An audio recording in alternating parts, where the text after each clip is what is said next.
The wail of sirens tore through the Indiana sky as police cars closed in from behind. Inside the speeding Cadillac, Vicky White gripped the steering wheel tightly, with Casey, the notorious murderer, beside her. The net was closing. There was no way out. In her final moment, Vicky drew her gun. A deafening shot rang out. When police opened the door, she was slumped in the driver's seat, her shirt soaked in blood. Just minutes later, at the hospital, the woman once praised as exemplary was pronounced dead.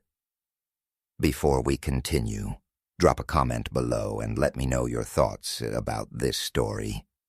And if you're enjoying the video, don't forget to hit like and share so more people can see it.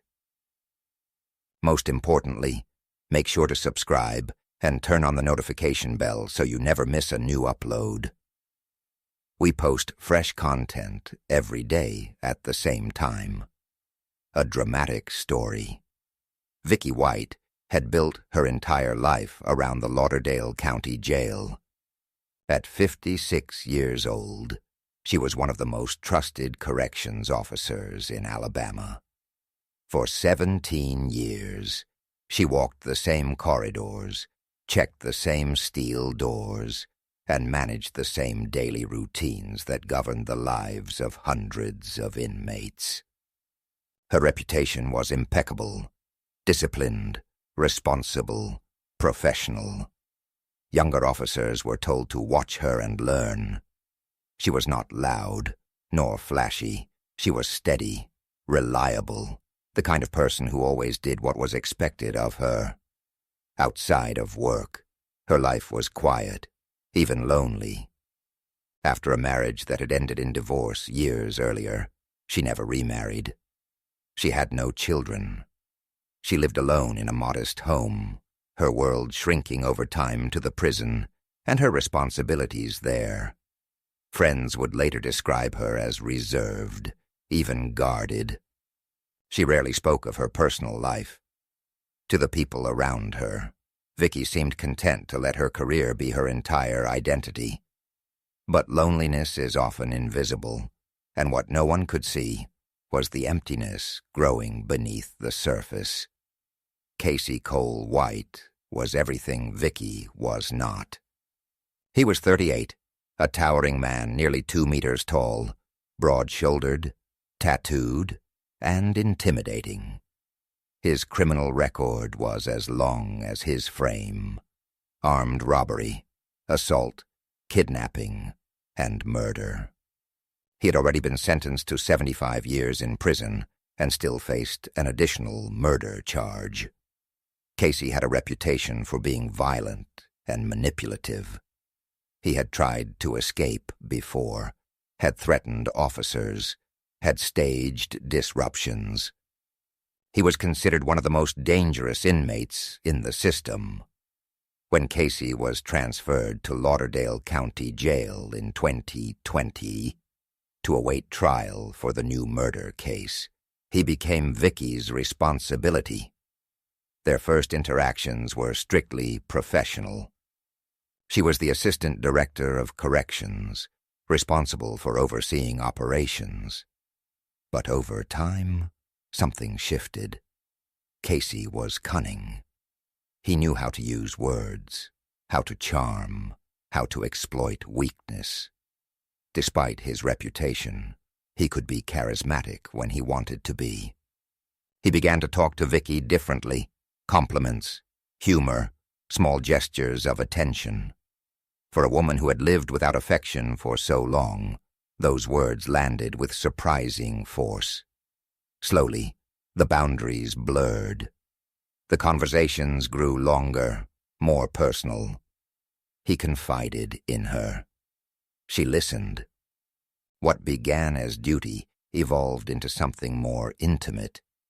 Investigators would later discover nearly 949 phone calls exchanged between them in a single year. That number shocked the public. Almost 3 calls a day, every day, between a corrections officer and a convicted killer. These were not official calls. They were conversations fueled by emotion, building trust and attachment in secret.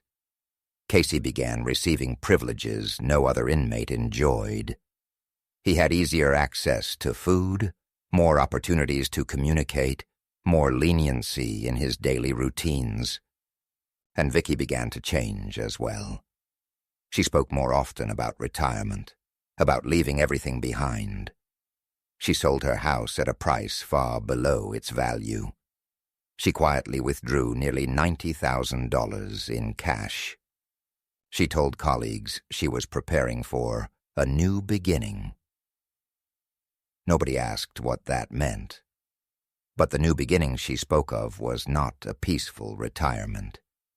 It was something darker, something reckless. She was not preparing for a quiet life in the countryside.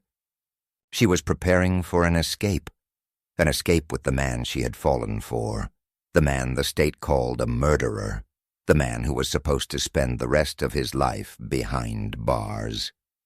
By April 2022, the secret relationship between Vicky White and Casey White had reached a point of no return. For months, Vicky had been preparing quietly. She sold her house for far below its market value, a strange move that puzzled even the realtor. She withdrew nearly $90,000 in cash. She paid off debts, cleared her financial obligations, and told colleagues she was planning to retire. In fact, April 29th was officially listed as her last day on the job. To her co-workers, it looked like the beginning of a new chapter in her life. In reality, it was the day she and Casey would vanish together. That morning, Vicky told the staff she was transporting Casey to the courthouse for a mental health evaluation. On paper, the explanation made sense. Casey was awaiting trial for a murder charge, and such evaluations were not unusual. But there was no appointment scheduled.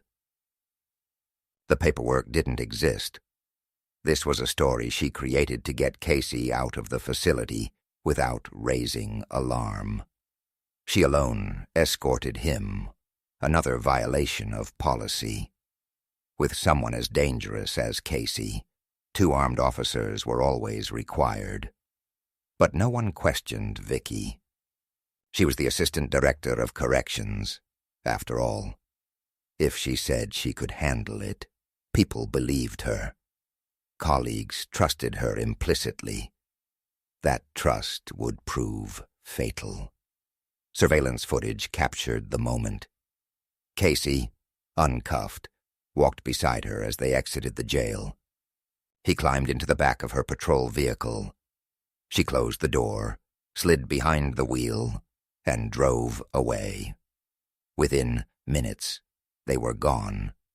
Hours later, when the courthouse confirmed there was no scheduled appointment, suspicion began to grow. Phone calls to Vicky went unanswered. Staff checked Casey's cell. It was empty. Panic spread. The realization was almost too much to process. Their trusted colleague had just freed one of the most dangerous inmates in Alabama. A nationwide manhunt began. News outlets across the country plastered Vicky's photo alongside Casey's mugshot. It was surreal.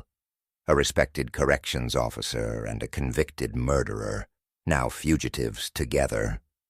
Reporters called them the most dangerous couple in America, a modern-day Bonnie and Clyde. But this was no glamorous outlaw romance. It was a desperate, reckless plan that would unravel within days. After leaving the jail, Vicky and Casey switched vehicles. The patrol SUV was abandoned and later found in a parking lot. From there, they moved into a Ford Edge that Vicky had purchased under an alias. They traveled north, avoiding highways whenever possible, relying on cash to prevent leaving a digital trail. They checked into budget motels. At one store in Indiana, Surveillance cameras caught Vicky buying men's clothing. She wore a hoodie pulled low, her posture tense. The once confident officer looked anxious, almost frightened. Her eyes betrayed exhaustion.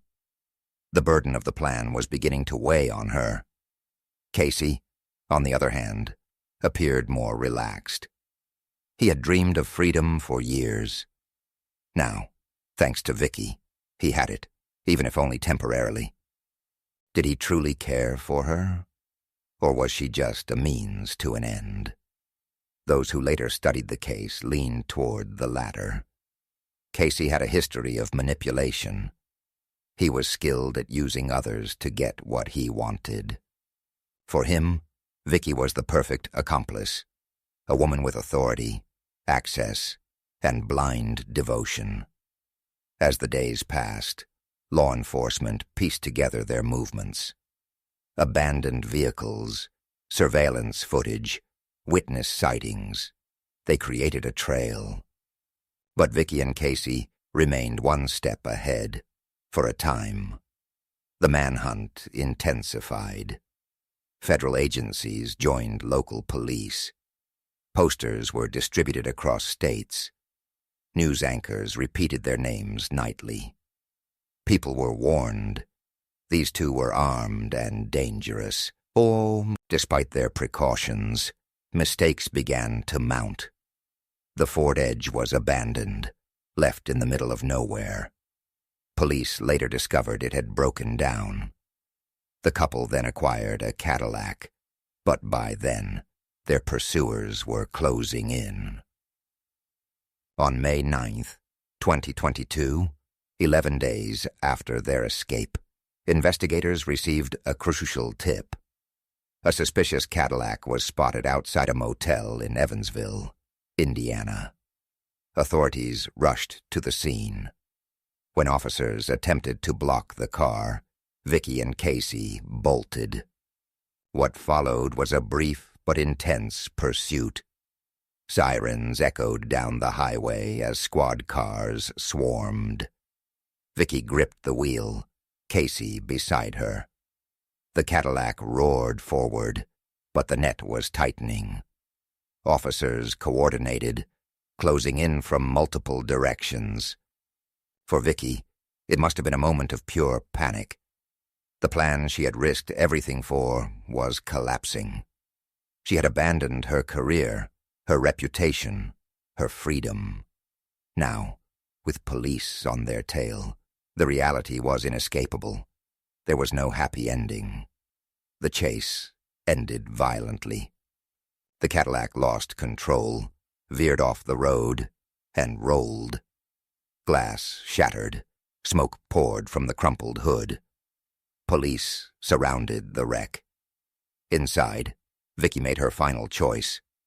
According to reports, she raised a firearm and pulled the trigger. A single gunshot ended her life.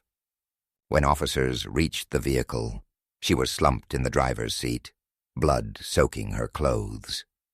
Minutes later, at the hospital, she was pronounced dead. Casey survived. Pulled from the wreckage, injured but alive, he was taken back into custody. The escape was over. 11 days of freedom, bought at the cost of one woman's life, ended in tragedy. News of Vicky's death spread rapidly. Across America, people struggled to comprehend what had happened. How could a respected officer, someone trusted, admired, throw everything away for a convicted killer? It was a question without easy answers. When the dust settled in Evansville, Indiana, the story of Vicky and Casey White had already captured the attention of the nation. It was not just the shocking spectacle of a prison officer running away with a convicted murderer that made headlines. It was the deeper question of why. For years, Vicky had been trusted, respected, even admired. She was seen as disciplined, reliable, a leader. And yet, She had risked everything for a man whose very name struck fear into those who knew him. To many, it was incomprehensible. To others, it was a tragic reminder of how human weakness can undo even the strongest reputations. The media dissected every detail. Talk shows debated whether Vicky had been manipulated or whether she had chosen her path willingly. Some saw her as a victim of Casey's cunning, a lonely woman seduced and controlled by a skilled manipulator. Others saw her as fully complicit, someone who betrayed her oath and endangered the public. Either way, her choices could not be undone, and the cost was her life. Psychologists weighed in, pointing to a phenomenon known as hybristophilia, the attraction some people feel toward dangerous criminals. In Vicky's case, it seemed that years of loneliness, isolation, and lack of personal fulfillment had left her vulnerable. Casey, with his ability to charm and manipulate, found exactly the crack in her armor and pried it open. Her colleagues were devastated. Many broke down when speaking of her. "She was the most dedicated of us," one said. "No one ever imagined this would happen." Her family grieved quietly, left with the painful question of why she had made the choices she did. Casey, on the other hand, returned to prison. He faced additional charges for escape and was sentenced to life without parole. For him, the 11 days of freedom were a short-lived taste of the outside world. For Vicky, those same 11 days were the end of everything. The tragedy of Vicky and Casey left behind lessons too stark to ignore. It revealed the vulnerabilities within correctional systems, where trust can be exploited and policies ignored. It showed how personal loneliness can collide with professional duty, leading to catastrophic results. And it reminded the world that even those who seem most disciplined can fall prey to their own hidden weaknesses. Ultimately, this was not a love story. It was not Bonnie and Clyde reborn. It was the collapse of a life built on duty, undone by obsession. Vicky White's story will be remembered not as a tale of romance, but as a cautionary example, a warning of how quickly a single decision, born of emotion rather than reason, can destroy an entire life. Her death was the tragic full stop on a life that, until those final weeks, had been marked by discipline and respect. Casey lived on, but the stain of their choices remains, a reminder carved into the history of American true crime.